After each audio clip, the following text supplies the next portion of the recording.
بسم الله الرحمن الرحيم قلب وناكسان halkani waa xog baahiyaha ciyaaraha barnaamijkeena galabta waxaynu xoog ugu saari doonaa wararkii ugu dambeeyay suuqa kala iibsiga ciyaartooyda fadlan haddii aad ku cusub tahay channelka subscribe iyo like saar asxaabtaadana la wadaag mahadsanid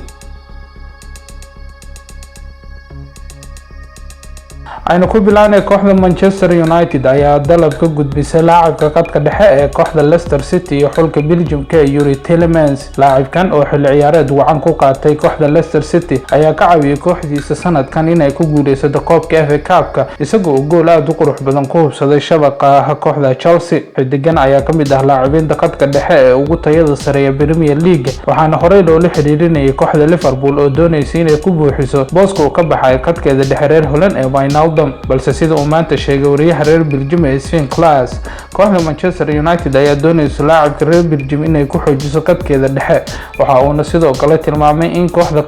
ka dhisan Spain ay sidoo kale daneynayaan xidiga kooxda Leicester City ee Tielemans wariyahan ayaa sidoo kale tilmaamay in kooxda Fox ay ku doonaysa laacibkan ugu yaraan 55 milyan oo pound waxa uuna shaki ka muujiyay in qiimahaas ay bixin karaan kooxaha reer England ee Manchester United iyo Liverpool labadan koox ayaa u baahan in ay adkeeyaan qadkooda dhexe waxaana sugi doonaa midda uu ku dambeeyo xidiga tayada leh Yuri Tielemans dhinaca kalena wargeyska Defensa Central ee ka soo baxa Spain ayaa daawacday in kooxda Real Madrid ay rajo ka qabto saxiixa laacibka kooxda Napoli iyo xulka Mexico ee Hervin Lozano laacibkan da'da yar ayaa kooxda Napoli muddo ku dhibaatoonayay balse sanadkan ayuu ka mid ahaa dhowr ciyaartooy ay kooxda wax weyn u qabtay Lozano ayaa 15 gool u dhaliyay kooxdiisa 45 kulan oo uu ciyaaray waxaana tababare Ancelotti uu doonayaa in kooxdiisa hore uu kala soo wareego xidigan mustaqbalka leh kooxda Napoli ayaa kooxda PSG ee reer Holland kala soo wareegtay xidigan waxaana ay ku qiimeynaysaa 60 milyan oo euro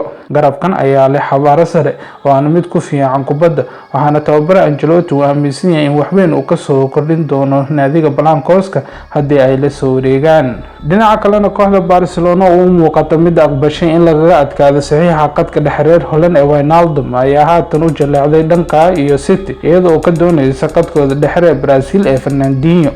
laacibka reer Brazil ayaa qandaraaskii uu kula joogay kooxda kubadda cagta ee Blues-ka uu soo gabagaboobay waxaana wararka sheegayaan in City ay diyaar u tahay in qandaraas cusub hal sano ah ay siiso balse kooxda Barcelona ayaa rabtay in laacibkani ay niyadiisa bedesho inta uusan saxiixin heshiis cusub kooxda reer Spain ayay tahay inay u soo bandhigaan waayeelkan qadka dhexe heshiis ka wanaagsan kan City oo ugu yaraan noqon kara heshiis 2 sano ah sidoo kale Barcelona ayaa isla City ka doonaysa daafaca Spain ee Aymar Laporte xidigan dhawaan u wareegay xulka Spain markii boos uu ka waayay wadankiisa Faransa ayaa la aaminsan yahay inuu diyaar u yahay inuu ka hayaamo kooxda Manchester City waxaana xidigan oo sanad ka hor ahaa daafaca ugu wanaagsan ee City haatan booskiisa uu u lumiyay labada daafac ee Stones iyo Ruben Dias kooxda Blaugrana ayaa doonaysa in laacibkeeda reer Spain ee Sergio Roberto ay u adeegsatay heshiiska daafacan tababare Guardiola ayaa aad ula dhacsan laacibka Barcelona waana sababta Barcelona ay u rabto lacag yar iyo laacibkeeda inay isugu darto kooxda Sky Blues intaan u gudbin qodobada kalena fadlan haddii aad channelka cusub tahay subscribe iyo like saar asxaabtan la wadaag mahadsanid kooxda Manchester United ayaa la ogaaday xilliga ay ku dhawaaqi doonto saxiixooda ugu horeeyay ee xilli ciyaareedkan Red Devils ayaa heshiis la gaartay goolhaye Tom Heaton waxaana xidigan saxiixiisa ay soo bandhigi doontaa dhamaadka bishan goolhayahan khibrada leh ayaa ku soo laaban doona Old Trafford waxa uu noqon doonaa goolhayaha saddexaad ee Manchester United goolhayaha reer Argentina ee Romero ayaa usbuucii hore laga fasaxay kooxda waxaana booskiisa haatan United u dooratay goolhayaha reer England dhinaca kale kooxda Arsenal ayaa ku laabanaysa kooxda Madrid iyadoo uu doonayso qadkooda dhexe ee Martin Odegaard kadib fashilkii ay kala kulantay doonisteedii Emiliano Buendia oo ku biiray kooxda Aston Villa kooxda reer London ayaa markale u jeesatay Odegaard oo 6 bil amaah ku qaatay garoonka Emirates xilli ciyaareedkii dhamaaday tababare Arteta ayaa qarsan doonistiisa laacibkan waxaana kooxda haatan ay ka warsugaysaa go'aanka naadiga Madrid iyo tababare Ancelotti ay ka qaataan waxa ay ka sameynayaan laacibka reer Norway sidoo kale kooxda Gunners-ka ayaa horumar macaan ka sameynaysa wadahadalada ay kula jirto kooxda Wolves oo ay ka doonayso qadka dhexe reer Portugal ee Neves waxaana warar Portugal ka imaanaya ay tilmaamayaan in xidigan asxaabtiisa uu ku wargeliyay inuu doonayo ku biirista naadiga Emirates ku dheesha. Arsenal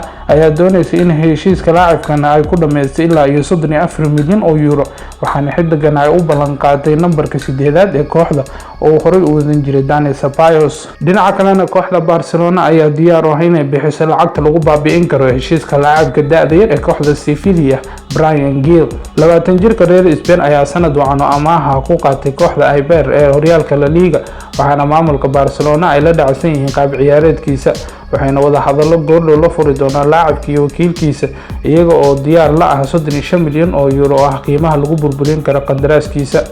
kooxda Barcelona ayaa weli ku jirta isbedelka ay ku sameynayso kooxdooda, waxaana madaxweynahooda cusub ee Joan Laporta uu diyaar u yahay inuu saxo qaladaadkii uu galay madaxweynihii ka horeeyay ee Bartomeu. sidoo kale Barcelona ayaa Roma kala hadli doonta saxiixa Gonzalo Villa oo 23 jir reer Spain oo qadka dhexe ka ciyaara. laacibkan ayaa waqti adag ku qaadanaya kooxda Roma, waxayna Barcelona diyaar u tahay in Roma ay kala gorgortanto qiimaha ay ku heli karaan saxiixa daayarkani. kooxda Atletico Madrid ayaa sidoo kale isha ku haysa laacibkan da'da yar. ugu dambeyntiina Cristiano Ronaldo ayaa lagu soo waramayaa inuu qiimeyn ku wado xaaladiisa meesha ay ku dambeyn doonto xil ciyaareedka dambe. 36 jirka reer Portugal ayaa u muuqda mid ka sii baxaya irdaha kooxdiisa Juventus, waxaana dalabyo dhowr ah oo ka helaya kooxo waaweyn oo ka tirsan Yurub oo ay ka mid yihiin PSG iyo naadigiisii hore ee Real Madrid. Ronaldo iyo kaamkiisa ayaa qaadan doonin wax go'aan ah ilaa iyo gabagabada Euroga, balse waxa ay aqbalsan yihiin in mushaharaadkiisa oo badan awgeed ay dhibaato ku noqon karto in xil ciyaareedkan uu bedesho kooxaha. barnaamijkeeni galabtana waa inaga intaa. halkani waa xog baahiyaha ciyaaraha, waa channel cusub oo ugu talagalay in idinkugu soo gudbiyo warbixinadii ugu dambeeyay kubadda cagta caalamka. dhegeysta ama daawada haddii ay ku qanciyeen warbixinadeena, fadlan subscribe iyo like kanaalka, wixii taliyo tusaale ahna inuu ugu soo gudbiyo commentiga. mahadsanidin.